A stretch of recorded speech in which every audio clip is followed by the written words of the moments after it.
Buenas noches, iglesia, por doquiera ustedes están. Bienvenidos a otra noche en que juntos podemos estudiar de la palabra de Dios. Pero antes debemos orar y pedir la guía del Señor. Por favor, paren por un rato lo que estén haciendo, acompáñenme y dispongan toda su atención, no para este servidor ni para el programa, sino para el estudio de la Biblia. Señor, te agradecemos mucho por ser tan bueno con nosotros, por darnos trabajo, por darnos alimento, por darnos paz. Especialmente gracias por darnos salud en esta época tan difícil. Y Señor, gracias porque he escuchado que esto de la pandemia se está aliviando un poquito.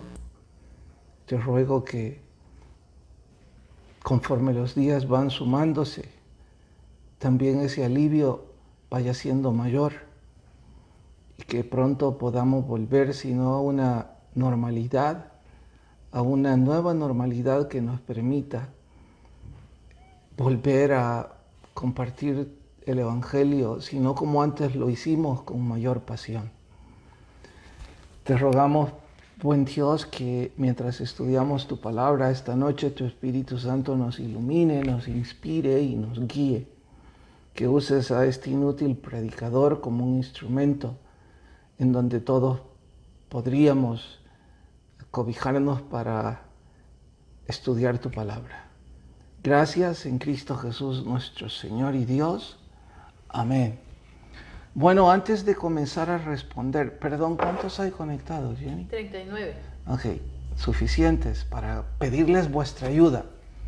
Antes de comenzar a estudiar, en media semana les animé, y ahora lo reitero, a que nos envíen el verso del día que más les ha impactado. Y que a través de ese verso, después de hacer el consenso, vamos a aplicarlo un poco más y a sugerir que si muchos nos vimos impactados con ese versículo, pues lo más seguro es que hay un mensaje extra para todos como iglesia. De hecho, quería pedirles de favor, yo asumo que cuando vienen conmigo a este programa ya han leído la guía o ya han leído los capítulos de la Biblia, que es lo importante al final del camino. Y ya entonces pueden sugerir uno de los versos que más les haya. Dejemos la palabra impactado, ¿por qué no usar la palabra gustado? Así que, ¿qué les parece si me ayudan y me hacen sentir que estamos en la misma página y por un buen camino? Y ahora mismo en el Facebook escriben, no tienen que escribir el verso, nomás la cita. La cita significa capítulo y versículo que más les ha gustado. Y ahora mismo haríamos el consenso. No van a escribir al club de lectura, esto lo van a escribir a Facebook, todavía más fácil porque usted tiene su teléfono en la mano o en su televisor, como sea. Bien, dicho esto, vamos al libro de Números, capítulo 25 y 26 eran los que hoy leíamos. Y la primera pregunta dice, ¿por qué se encendió la ira de Dios al punto de dar la orden de ahorcar a sus príncipes?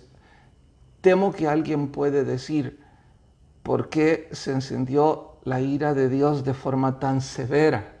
Yo no agregaría esa expresión, porque al escudriñar descubro el por qué la ira de Dios se encendió y no es poca cosa. Cuando revisen todo el contexto, van a notar que el dios de los moabitas, el dios patrono, era Quemos. Esto significa que sacrificaban a sus bebés a esta monstruosidad. No pueden, ninguno de ustedes, creo yo, decir que un castigo severo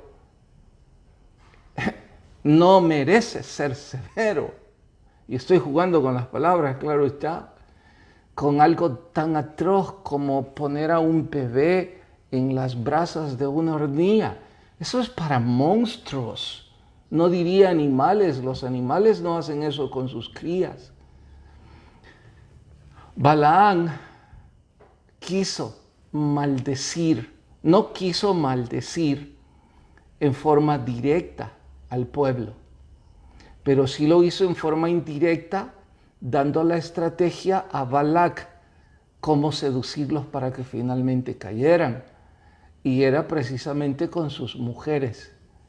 El sexo libre, la sensualidad que eso implica y el placer que eso conlleva, los llevó también con tal de recibir el placer, quemar a sus bebés. Y eso fue una atrocidad en cuanto a por qué ahorcar a los príncipes. Bueno, también supongo estarán de acuerdo conmigo que era necesario un ejemplo y que si la cabeza está enferma, el cuerpo va a estar enfermo y que los príncipes, gobernantes, líderes, papás o pastores, tenemos mayor responsabilidad porque nuestro privilegio también es mayor. Consecuentemente, la responsabilidad demanda consecuencia. Y una vez más juego con las palabras para insistir. Creo que era lo menos que podía suceder. Bien, ¿por qué el censo del capítulo 26? ¿Por qué un segundo censo? Simple, el primero fue 38 años atrás. Es una nueva generación, están en la puerta de la tierra o en la puerta a la tierra prometida. Se requiere una nueva organización, se requieren nuevas estadísticas y todos, imagino, comparten ya que el censo es punto de honor para administrar y obviamente para dirigir la guerra que estaban a punto de comenzar. Interesante esto. ¿Murieron los hijos de Coré? Bueno, el punto no era decir únicamente no, sino aplicarlo en el sentido triste, como lo dijo, yo no recuerdo quién fue el autor del libro que leímos antes de Bonhoeffer. Spurgeon. Bueno, entonces él fue el que dijo que los hijos de Coré estaban ahí en el tabernáculo de Londres. Y tomando su broma, yo la extiendo y digo que los hijos de Coré están por todas las iglesias. Aquí dice que no todos murieron. Así es que sus descendientes, ya no es retórica, sino total seriedad, están en los rincones de todas las iglesias, ministerios o familias. Bueno, ¿cómo se repartiría?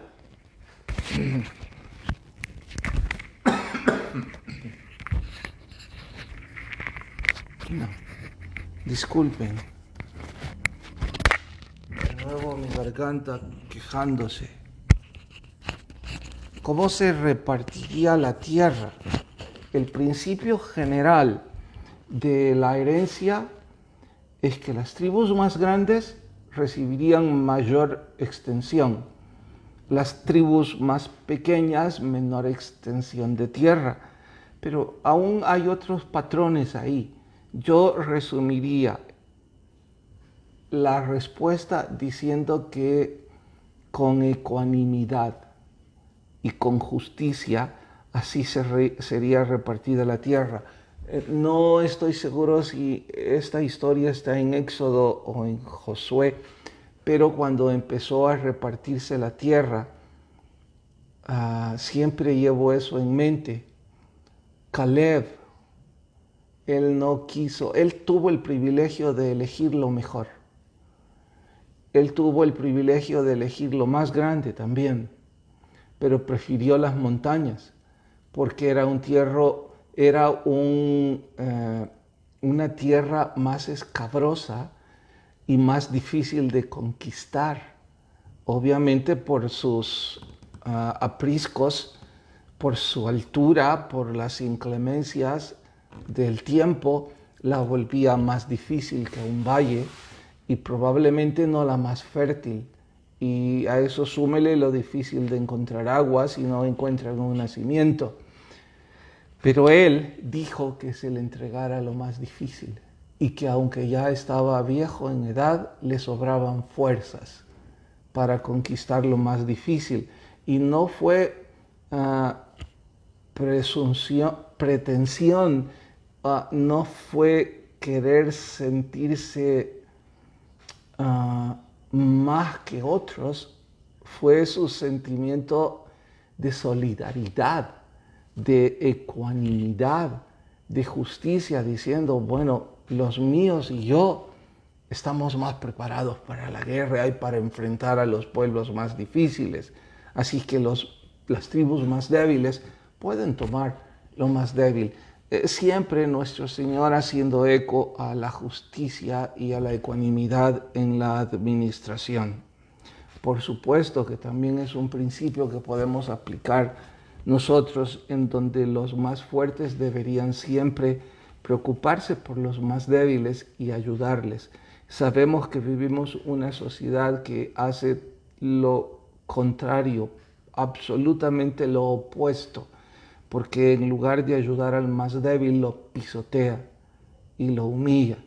Quiera Dios que, sin importar el área en donde usted o yo nos movemos, usted y yo siempre estemos ocupados y preocupados por apoyar al más débil. Recuerdo cuando dije a uno de mis hijos, porque me contó que en el colegio estaban fastidiando, haciéndole bullying a uno de sus compañeros. Y le dije, bueno, creo que es tu responsabilidad. Y lo seguiré diciendo, que es nuestra responsabilidad, aun cuando no seamos fuertes, si cuando menos somos no tan débiles como los más débiles, pues ¿por qué no? Si es en el ánimo no de convertirnos en paladines de la justicia, sino simple y sencillamente de ser servidores. Bonhoeffer lo dijo, si no ayer, hoy, que ser parte de la comunidad de la luz era ser vinculante con nuestro prójimo y solidarios con nuestro prójimo. Nombre de la madre de Moisés, pregunta 5, Jocabed. ¿Por qué era importante? Era nada más un detalle académico, curioso para mí, porque nunca supe el nombre de la mamá de Moisés. Ahora sí lo sé. Jocabed. Siguen. Hermano Eric Araujo pregunta, ¿por qué dice el verso 26:4 y a los hijos de Israel que habían salido de la tierra de Egipto? Si esa generación ya había muerto en los 38 años que tenían en el desierto. Bueno, no habían muerto todos, hermano. De hecho, los príncipes mueren hasta este momento. Caleb estaba vivo también. También estaba vivo Caleb, estaba el vivo Moisés aún. O sea, había varios, ¿no? De hecho, probablemente esta mortandad, que fue terrible, era parte también de la decisión de acabar con toda esa generación. No todos estaban muertos.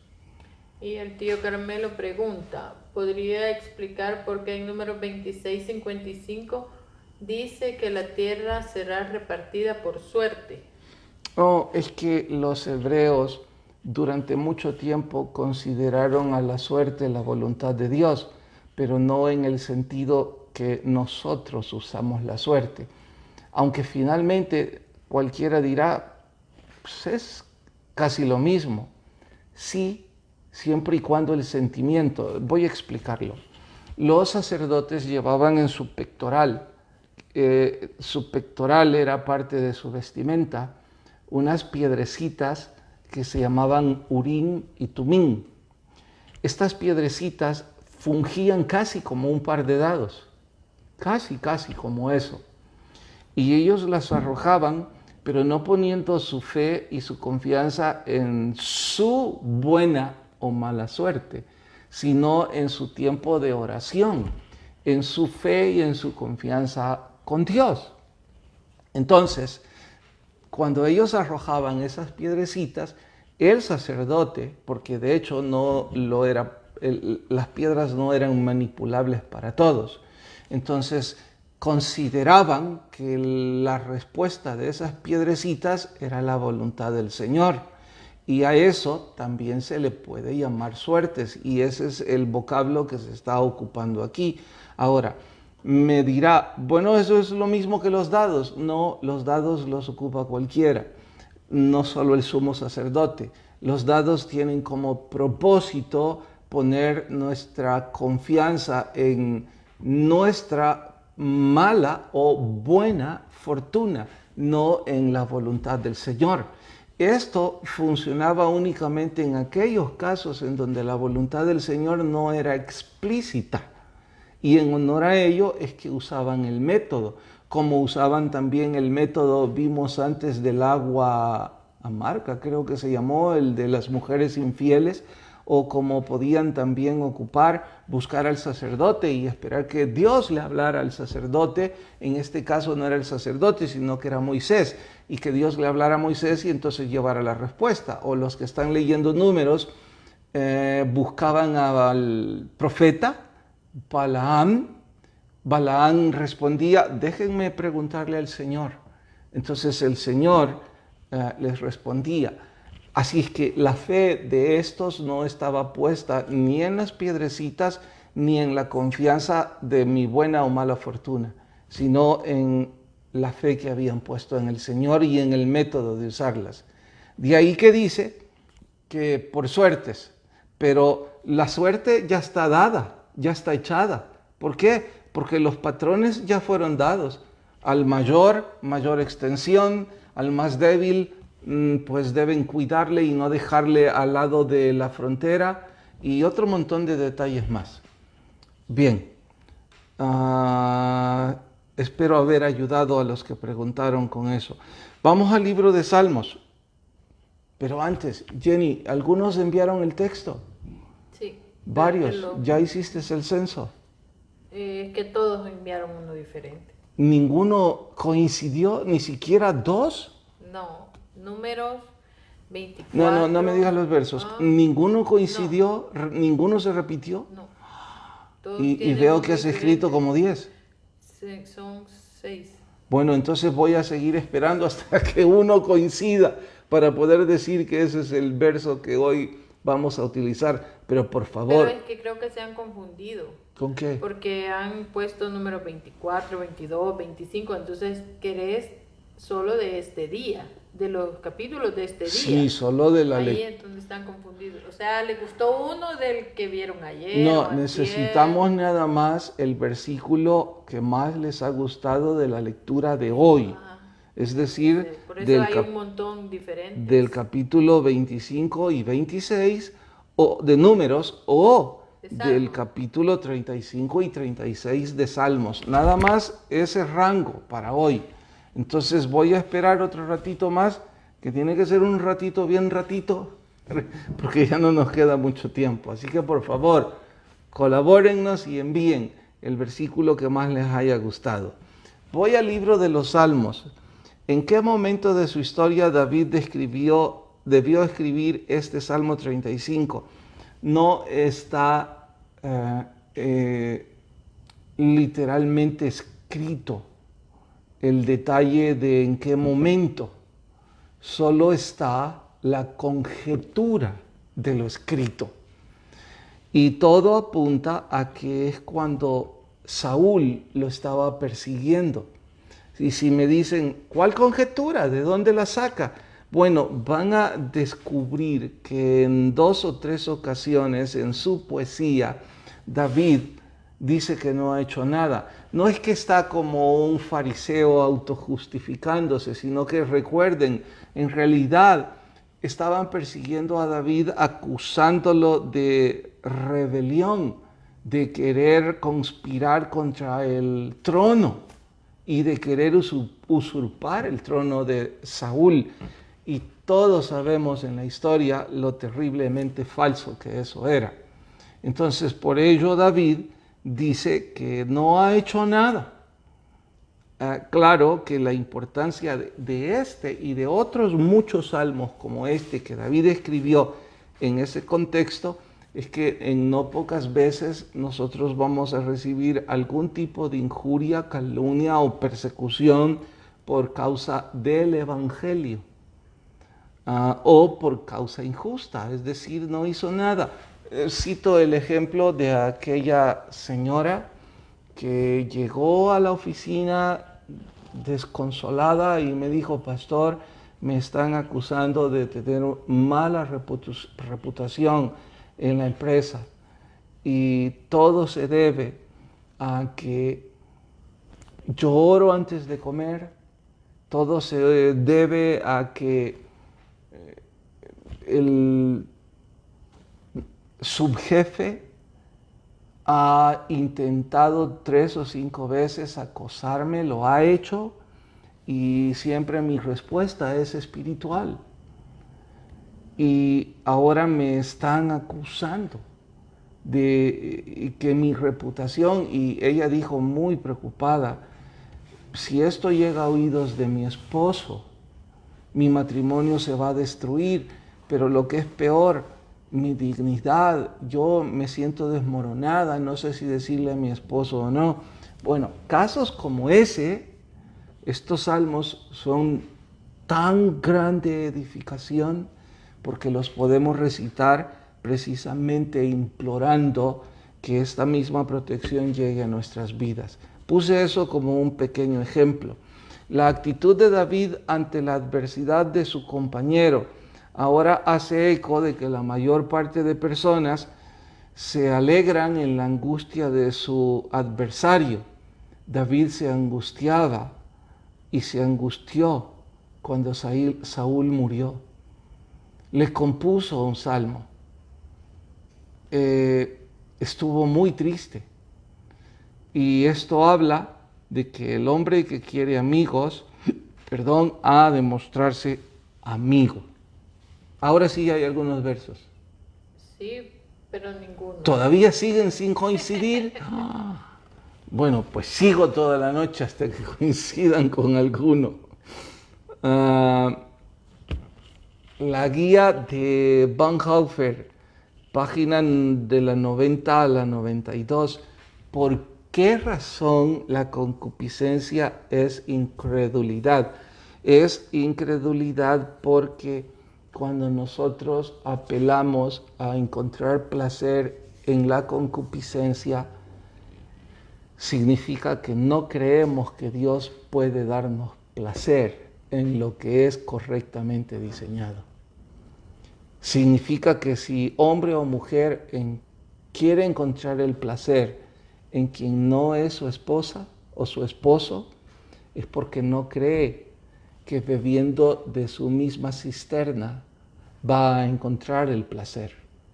Por ello es que Bonhoeffer dice que es incredulidad, y no olviden que la incredulidad es un pecado terrible que se convierte en madre de muchos otros pecados.